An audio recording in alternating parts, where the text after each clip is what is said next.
Assalamualaikum warahmatullahi wabarakatuh. Perkenalkan, nama saya Eka Aprilia dengan NPM 1811060266 dari jurusan Pendidikan Biologi, Fakultas Tarbiyah dan Keguruan. Di sini saya akan memaparkan proposal skripsi mengenai pengaruh model problem based learning dengan strategi elaborasi terhadap higher order thinking skills peserta didik kelas 10 materi mata pelajaran biologi.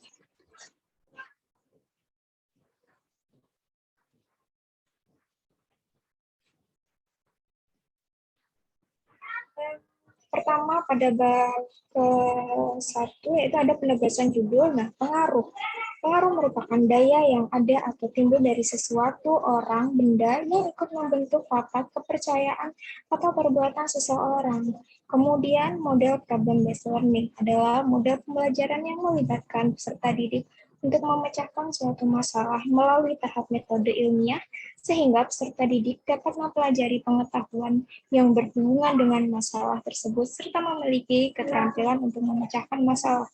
Selanjutnya, ada strategi elaborasi adalah penambahan rincian sehingga informasi baru akan menjadi lebih bermakna. Oleh karena itu, membuat pengkodean lebih mudah dan lebih memberikan kepastian. Yang terakhir yaitu ada Holtz, adalah kemampuan menghubungkan, memanipulasi, dan mentransformasi pengetahuan serta pengalaman yang sudah dimiliki untuk berpikir secara kritis dan kreatif dalam upaya menentukan keputusan dan pemecahan masalah dalam situasi baru. Selanjutnya, ada latar belakang masalah. Nah, di abad ke-21 ini sudah berkembang sangat pesat pada sektor ilmu pengetahuan dan teknologi, sehingga peserta didik perlu dibekali dengan keterampilan abad ke-21 agar mempunyai daya saing di era globalisasi. Selain itu, tuntutan kurikulum 2013 merupakan hasil pembenahan dari kurikulum sebelumnya yang menyesuaikan kebutuhan pendidikan di masa sekarang sehingga mampu memberikan perubahan, penyempurnaan, perbaikan yang wajar untuk dilaksanakan. Nah, Indonesia masih termasuk di 4 negara terbawah di ASEAN. Salah satu tolak ukur sesuai SDM yang berkualitas yaitu memiliki daya saing yang tinggi saat masuk ke dunia kerja langsung.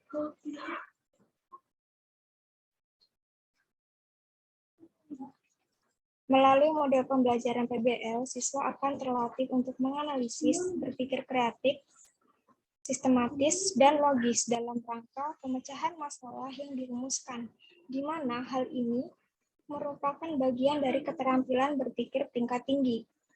Dengan strategi elaborasi, kita akan banyak menemukan cara-cara dalam menentukan proses pembelajaran yang baik dan benar. Maka dari itu, dilakukan penelitian ini untuk menciptakan proses pembelajaran yang efektif dan sesuai dengan kurikulum 2013. Selanjutnya ada identifikasi dan batasan masalah. Adapun identifikasi masalah yang berangkat dari latar belakang yaitu sebagai berikut. Yang pertama, rendahnya kualitas pendidikan disebabkan oleh beberapa faktor, yakni kebijakan pendidikan Indonesia masih cenderung pada penyeragaman administrasi sistem pendidikan. Selanjutnya ada paradigma lama yang menganggap siswa merupakan objek pembelajaran yang harus diganti dengan paradigma baru, bahwasanya siswa adalah subjek pembelajaran. Selanjutnya ada peserta didik perlu dibekali dengan keterampilan abad ke-21 agar mempunyai daya saing di era globalisasi. Selanjutnya ada batasan masalah, yaitu model problem based learning dengan strategi elaborasi terhadap ada peningkatan higher order thinking skill.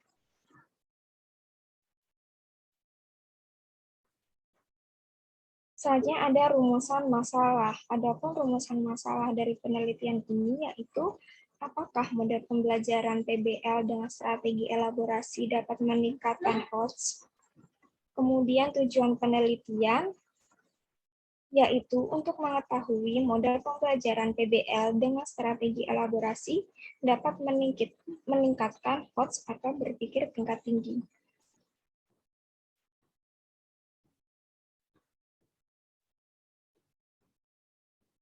Manfaat penelitian berdasarkan tujuan penelitian yang telah diuraikan di atas, maka peneliti bermanfaat sebagai berikut.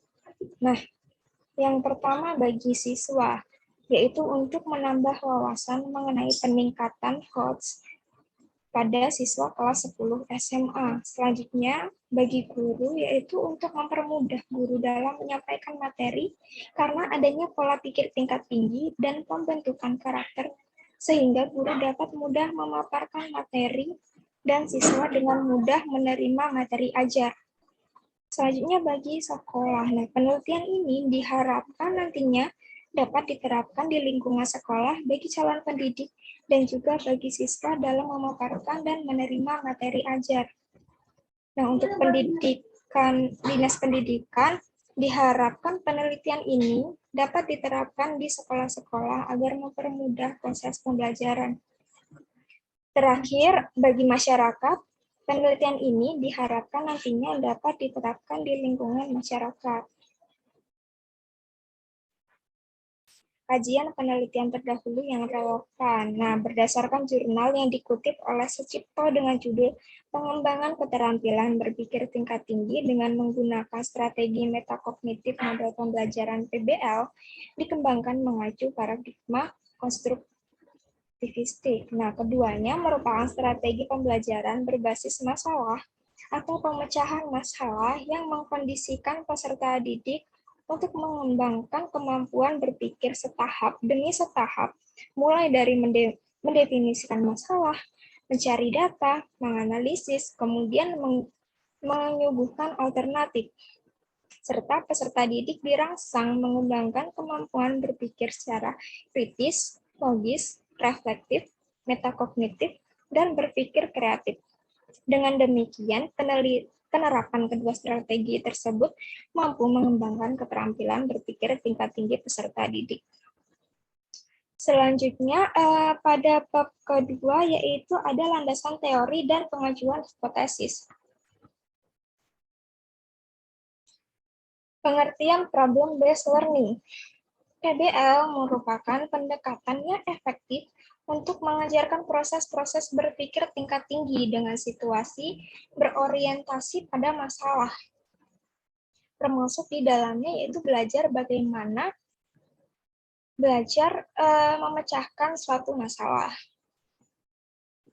Kemudian langkah-langkah problem-based learning. Nah, menurut Lorenz dan Ibrahim, memaparkan bahwa langkah-langkah PBL yaitu pertama, orientasi peserta didik pada masalah otentik. Yang kedua, mengorganisasikan peserta didik untuk belajar.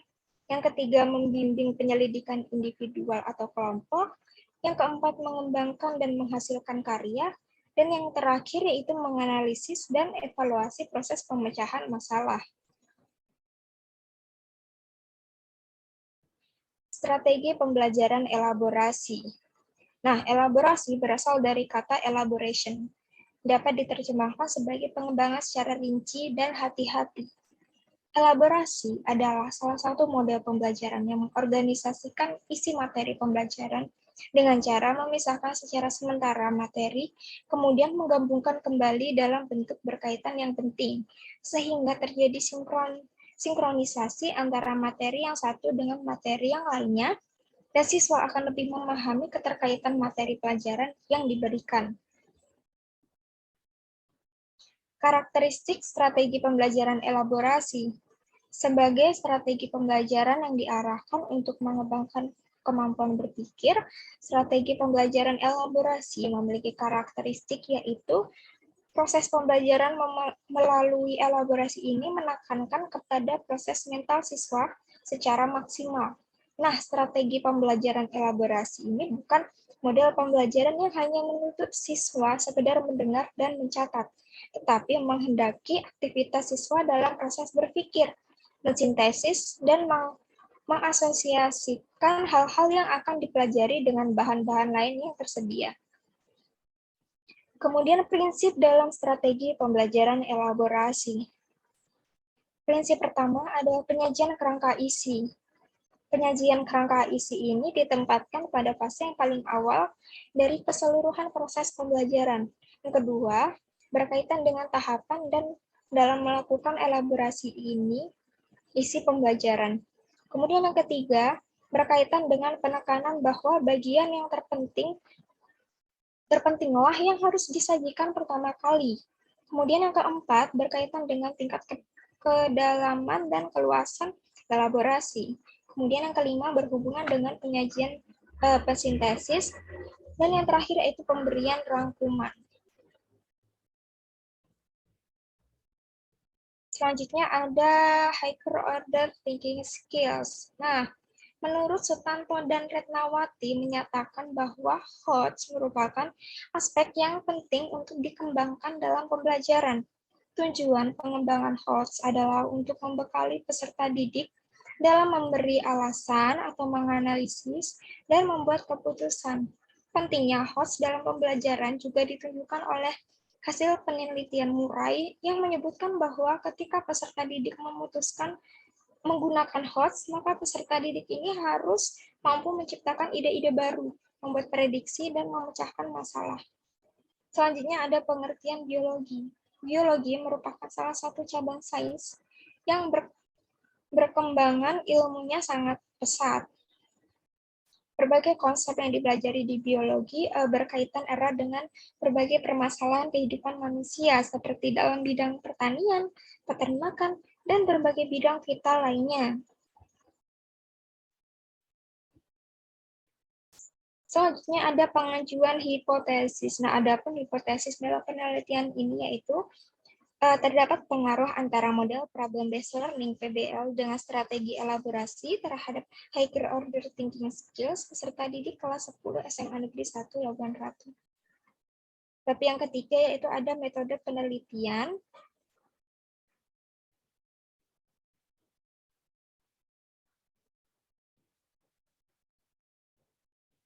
Nah, waktu dan tempat penelitian ini dilakukan pada tahun 2021 pada tahun 2022 di SMA Negeri 1 Labuan Ratu. Nah, pendekatan dan jenis penelitian. Pendekatan penelitian menggunakan jenis kuantitatif. Penelitian kuantitatif banyak menuntut penggunaan angka mulai dari hasilnya. Itu menggunakan gambar, tabel, grafik, atau tampilan lainnya. Kemudian, populasi, sampel, dan teknik pengumpulan data. Populasi di penelitian yaitu kelas 10 SMA Negeri 1 Labuan Ratu. Teknik pengambilan sampelnya dilakukan dengan cara random sampling dengan cara undian, dan sampelnya dari kelas 10 IPA 1 sampai 10 IPA 2 menggunakan model PBL dengan strategi elaborasi.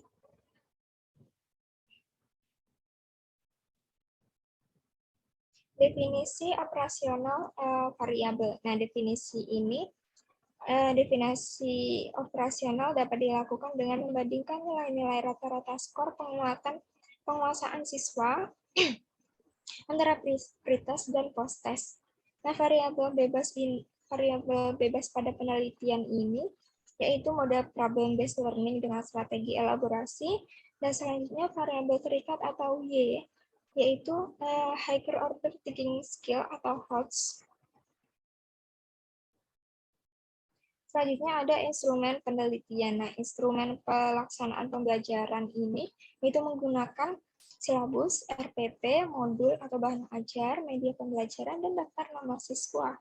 Instrumen pengumpulan data yaitu menggunakan tes, itu terdiri dari soal esai, dan juga non-tes atau terdiri dari wawancara. Uji validitas dan reliabilitas data. Nah, uji validitas ini dilakukan secara statistik, yaitu dengan teknik korelasi, yaitu dengan formula, sedangkan pengujian reliabilitas dapat menggunakan teknik split half, yaitu dengan cara membelah instrumen menjadi dua bagian. Kemudian korelasikan skor-skor total ganjil dengan skor-skor total genap, dan dengan statistik korelasi produk Mollon. Nah, menggunakan nilai korelasi yang diperoleh ke dalam rumus Sperman-Brown. Nah, uh, kemudian ada teknik analisis data, yaitu memahami makna dari data yang telah terkumpul sebelumnya semuanya, lalu mengelompokkan dan meringkas menjadi sesuatu yang mudah dimengerti. Nah, pada penelitian ini menggunakan teknik analisis data secara statistik inferensiasi. Metode dibagi menjadi dua jenis, yaitu penelitian korelasional dan juga komparasi atau eksperimen. Nah, sekian dari saya. Apabila ada salah kata, saya mohon maaf dan kepada Allah saya mohon ampun. Sekian, terima kasih.